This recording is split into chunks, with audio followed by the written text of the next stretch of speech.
조선은 단 한 달 만에 후금에 무릎을 꿇은 이유 알고 계신가요?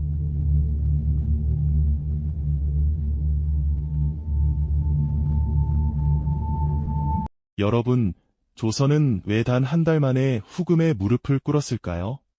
우리는 흔히 정묘호란을 병자호란의 서막 정도로만 기억하는 경우가 많습니다.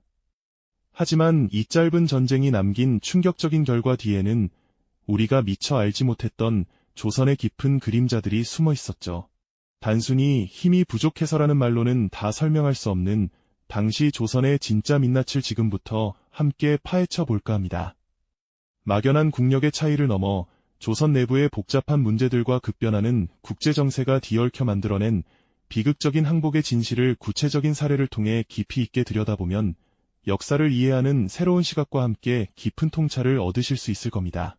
1627년 차디찬 음력 1월이었습니다. 압록강을 건너 거침없이 진격해오는 후금군의 기세는 그야말로 파죽지세였죠. 미처 손쓸 틈도 없이 단 한 달 만에 조선은 후금에게 항복을 선언하고 말았습니다. 임금인조는 급하게 강화도로 피난길에 올랐고 한양은 혼란에 빠져 아수라장이 되었습니다. 당시 조선의 백성들은 이 믿기지 않는 결과에 망연자실했을 겁니다. 어떻게 한 나라가 그토록 허무하게 무너질 수 있었을까요? 단순히 군사력이 약했다는 이유만으로는 설명하기 어려운 그 깊은 이면에는 과연 어떤 복합적인 요인들이 숨어 있었던 걸까요? 오늘 우리는 그 의문의 실타래를 하나씩 풀어가며 정묘호란의 비극을 다각도로 이해해보려 합니다. 조선이 단 한 달 만에 무릎을 꿇은 첫 번째 그림자는 바로 임진왜란이 남긴 깊은 상처 때문이었습니다. 7년 동안 이어진 왜란은 조선의 모든 것을 휩쓸고 지나갔죠. 수많은 사람들이 목숨을 잃었고 농토는 황폐해졌으며 백성들의 삶은 피폐해질 대로 피폐해졌습니다. 전쟁이 끝난 지 30년 가까이 흘렀지만 조선은 그 깊은 상처에서 완전히 벗어나지 못했습니다. 명목상으로는 군사제도가 존재했지만 실제 전력은 이름뿐인 경우가 태반이었죠. 훈련은 제대로 이루어지지 않았고 병사들의 사기는 땅에 떨어져 있었습니다. 녹이 슬어 제대로 작동하지 않는 무기들이 수두룩했고 국경 지역의 성벽들은 보수는커녕 기본적인 관리조차 어려운 형편이었습니다. 급격히 성장하는 후금의 위협이 코앞까지 다가왔는데도 조선의 북방 방어 체계는 그들의 위력을 감당하기에는 너무나도 허약하고 무력했습니다. 국방 예산은 턱없이 부족했고 조정 대신들은 그저 한숨만 내쉴 뿐 뾰족한 대책을 내놓지 못했죠. 임진왜란의 트라우마는 조선의 국방력을 뿌리째 흔들어 놓았던 겁니다. 두 번째 그림자는 바로 명분론에 갇혀 현실을 외면했던 조선의 외교 정책입니다. 당시 조선은 명나라를 하늘처럼 섬기고 오랑캐라 불렀던 후금을 철저히 배척하는 숭명배금 사상에 깊이 빠져 있었습니다. 후금에 대한 정보는 턱없이 부족했고 그들의 실질적인 군사력이나 예교적 야심을 제대로 평가하지 못했죠. 그저 요동지방의 일개 오랑캐 정도로 치부하며 과소평가하기 일쑤였습니다. 명나라 사신이 오면 극진히 대접하며 사대주의를 표방했지만 후금 사신에게는 문전박대하거나 멸시하는 태도로 일관했습니다. 요동지역에서 명나라와 후금 사이에 치열한 전투가 벌어지고 있었음에도 조선 조정은 그 상황을 그저 오랑캐들의 싸움 정도로 치부하며 강 건너 불구경하듯 지켜보기만 했습니다. 후금의 침략 징후가 곳곳에서 보고되었지만 대다수 대신들은 이를 경시하거나 설마 하는 안일한 생각에 사로잡혀 있었습니다. 명나라에 대한 위리만을 맹목적으로 고집한 결과 조선은 스스로 외교적 고립을 자초하고 말았습니다. 급변하는 국제 정세 속에서 유연하게 대처할 기회를 스스로 걷어찬 셈이죠. 이러한 경직된 외교는 결국 다가오는 위협에 제대로 대응하지 못하는 치명적인 결과를 낳고 말았습니다. 이렇듯 경직된 외교 기조는 조선을 깊은 수렁으로 밀어넣고 말았습니다. 하지만 외부의 위협만큼이나 뼈아팠던 것은 바로 내부에 도사리던 불안정한 리더십과 끝없는 정쟁이 소용돌이였죠. 광해군이 폐위되고 인조반정이 일어난 직후의 조선은 그야말로 혼란의 연속이었습니다.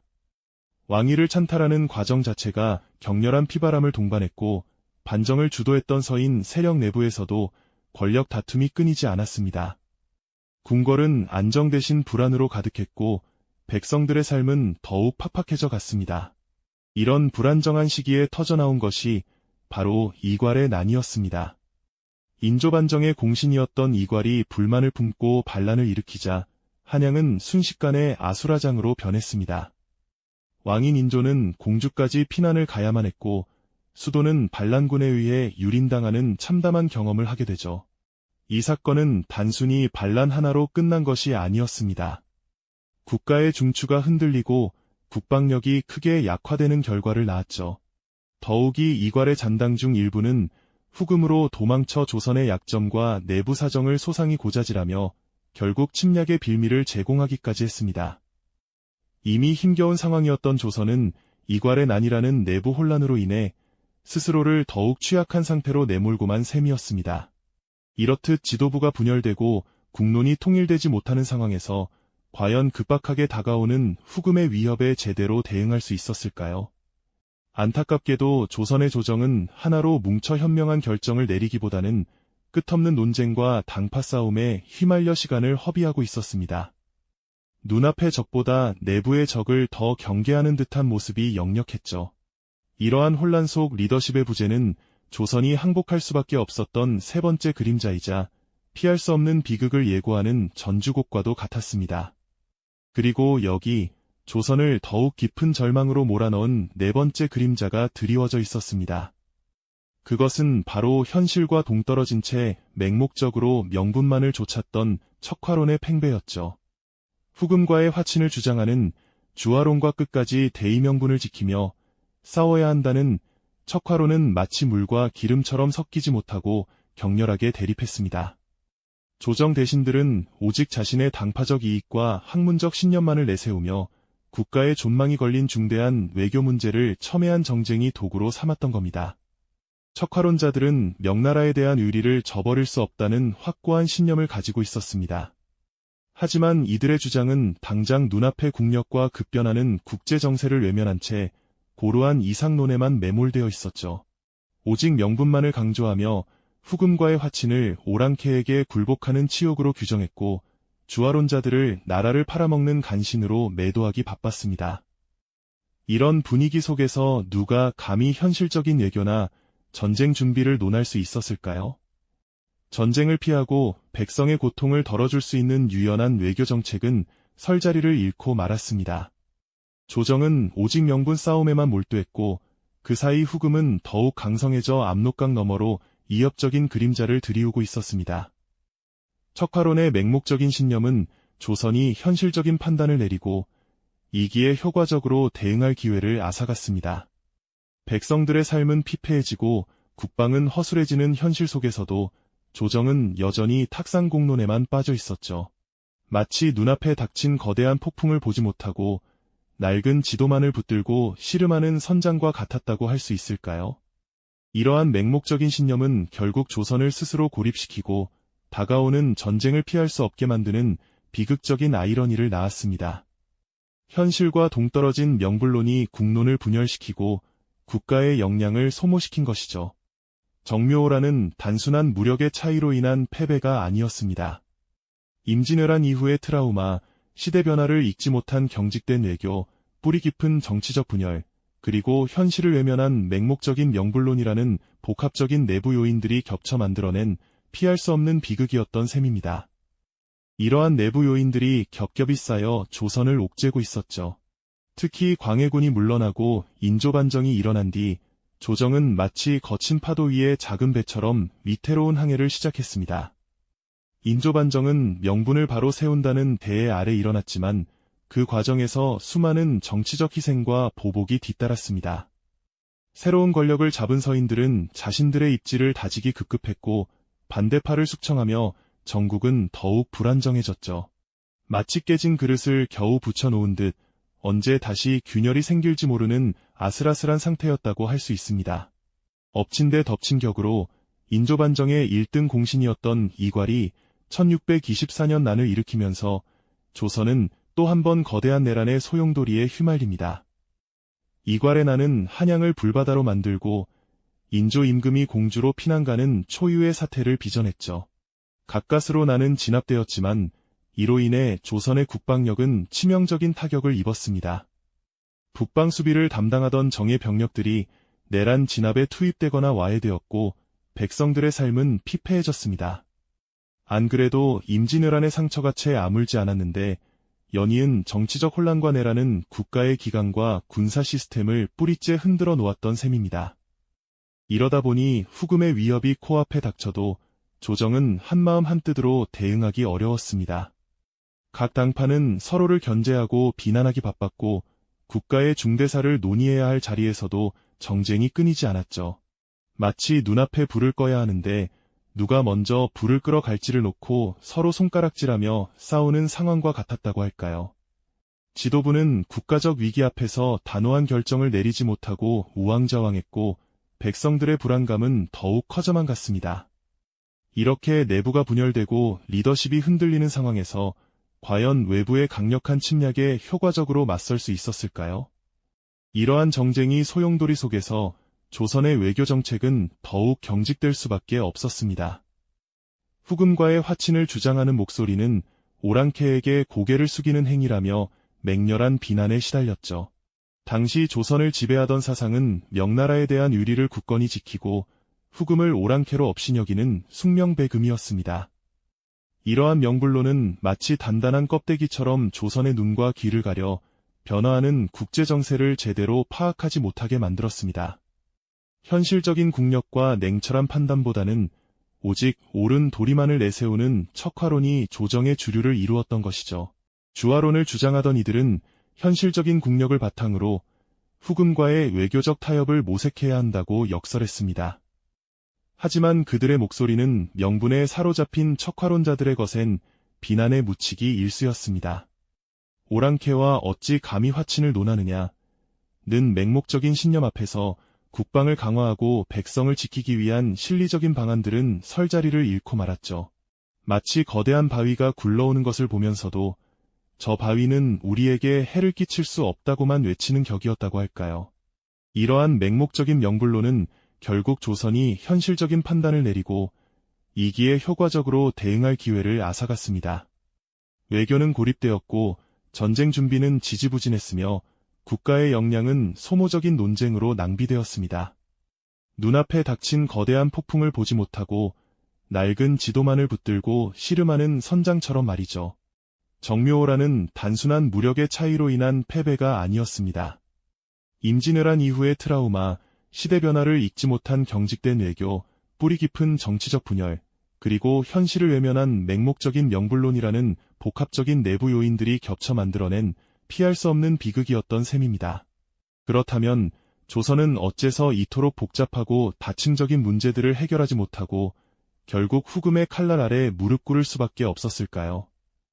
이제부터는 그 배경에 드리워진 또 다른 어두운 그림자들을 깊이 들여다볼 차례입니다. 세 번째 그림자는 바로 정쟁이 소용돌이 속에서 길을 잃었던 리더십 부재였습니다. 광해군이 폐위되고 인조반정으로 새로운 왕조가 들어선 뒤 조선의 정국은 그야말로 바람 앞에 등불처럼 위태로웠습니다. 반정으로 정권을 잡은 서인 세력은 자신들의 입지를 다지기에 급급했고 그 과정에서 수많은 정치적 숙청이 이어지며 조정은 끝없는 파벌 싸움에 휘말렸죠. 마치 거대한 폭풍우를 만나 좌초될 위기에 처한 배 안에서 선장과 선원들이 서로의 멱살을 잡고 싸우느라 정작 중요한 키를 놓아버린 형국과도 같았습니다. 이러한 혼란은 곧바로 국가의 근간을 뒤흔드는 엄청난 사건으로 이어집니다. 바로 인조반정의 1등 공신이었던 이괄이 불만을 품고 반란을 일으킨 이괄의 난이었습니다. 이괄의 군대는 한양을 점령하고 인조가 공주로 피난가는 초유의 사태를 만들었죠. 간신히 진압되기는 했지만 이 사건은 국방력을 심각하게 약화시켰을 뿐만 아니라 백성들의 삶을 황폐하게 만들고 조정에 대한 신뢰를 송두리째 무너뜨렸습니다. 한때 번성했던 수도 한양이 불길에 휩싸여 연기가 자욱했던 그 참혹한 모습은 당시 조선이 얼마나 깊은 내부의 상처를 안고 있었는지를 여실히 보여주는 증거였을 겁니다. 국가적 위기 앞에서 단합하여 강력한 리더십을 발휘해야 할 때 조선의 지도부는 파벌 싸움과 내부 반란으로 갈갈이 찢겨 있었으니 과연 어떻게 통일된 대응을 기대할 수 있었을까요? 혼란스러운 궁궐 안에서 우왕좌왕하며 명확한 결정을 내리지 못하는 인조와 신하들의 모습은 다가오는 후금의 위협 앞에서 더욱 초라하고 무능하게 비쳤을 것입니다.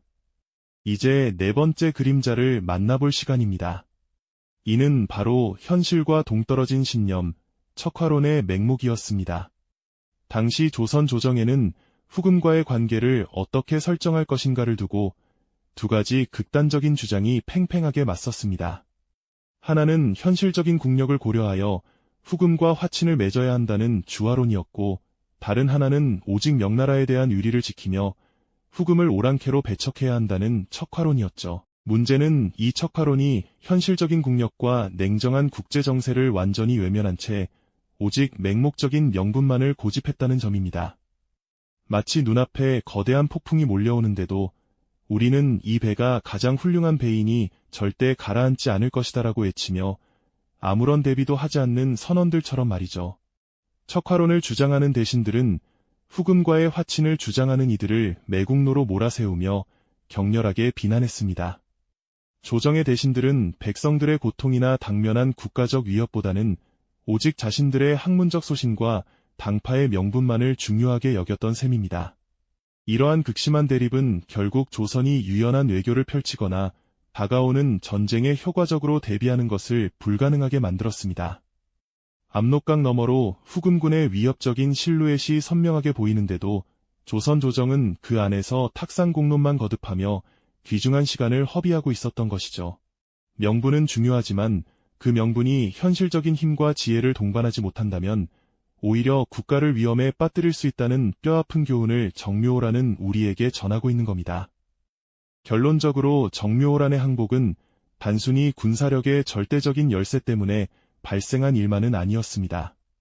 임진왜란 이후 오랫동안 치유되지 못한 깊은 트라우마가 있었고, 급변하는 국제정세를 읽지 못한 채 오직 낡은 명분에만 갇혀버린 경직된 외교정책이 발목을 잡았죠.